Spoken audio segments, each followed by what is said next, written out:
এখানে কথা উঠছে তোফায়েল, এটা গাদ্দার। ঠিক, তোফায়েলের মতো গাদ্দার লোক আর নাই। পাকিস্তান তো আমার ছিল। এই বাটপাড়া ভারতের পয়সা খেয়ে ভারতের এই প্যান্ট শার্ট খুলে আমাদের ইজ্জত সব ডুবাইছে। পাকিস্তান আমরা সৃষ্টি করছিলাম বাঁচে থাকার জন্য। যারা খালেদা জিয়াকে ক্যান্টনমেন্ট থেকে ওই বাসা থেকে বের করতে পারে, যেখানে ঘরের মধ্যে ছিলেন বিধবা নারী, তার প্রত্যেক সম্পত্তির শেখ মুজিবুর রহমানের কিছু ছবি দেওয়া ওই স্মৃতি জাদুঘর থাকবে না, থাকার অধিকার রাখে না। নৈতিকভাবে আমরা বাধ্য হয়েছি এটা করতে, তার অতটা অনৈতিক। আপনি এখানে কথা উঠছে তোফায়েল, এটা গাদ্দার। ঠিক, তোফায়েলের মতো গাদ্দার লোক আর নাই। ব্যক্তি জীবনে খোঁজকরণ ভোলার লোকরা এখন দাঁড়ায় গেছে। 3টা নাম আমি শুনে আসলাম, তাদেরকে এখন জানাজাপত্র দেয় নাই। এরা আমাদের স্বাধীনতার অগ্রসৈনিক।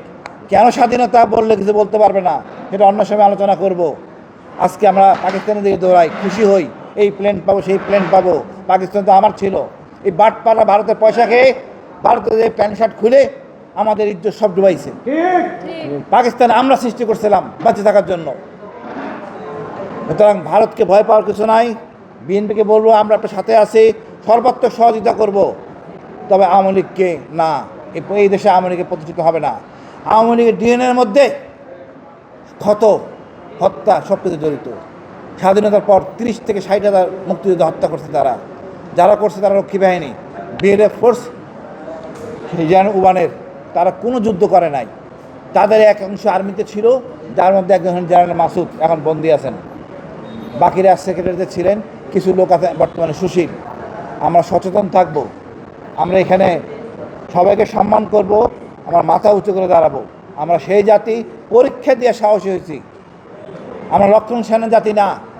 ভারত পশ্চিমবঙ্গ লক্ষণ সেনা জাতি, তার গাদ্দার সুভাষ বোসের অনুসারী হইয়া এখন দিল্লির দাসত্ব করে। আমরা হলাম সেই জাতি, পরীক্ষা দিয়ে দেশ স্বাধীন করছি, পরীক্ষা দিয়ে 24 ফেরে আনছি। 15 আগস্টে ফ্যাসিস্টকে আমরা ওই পারে পাঠাইছি। ইনশাল্লাহ বাকিগুলির ওই পারে পাঠাবো আইনের মাধ্যমে। হোক, সবার মঙ্গল কামনা করে অসচেতন সাংবাদিক বন্ধু।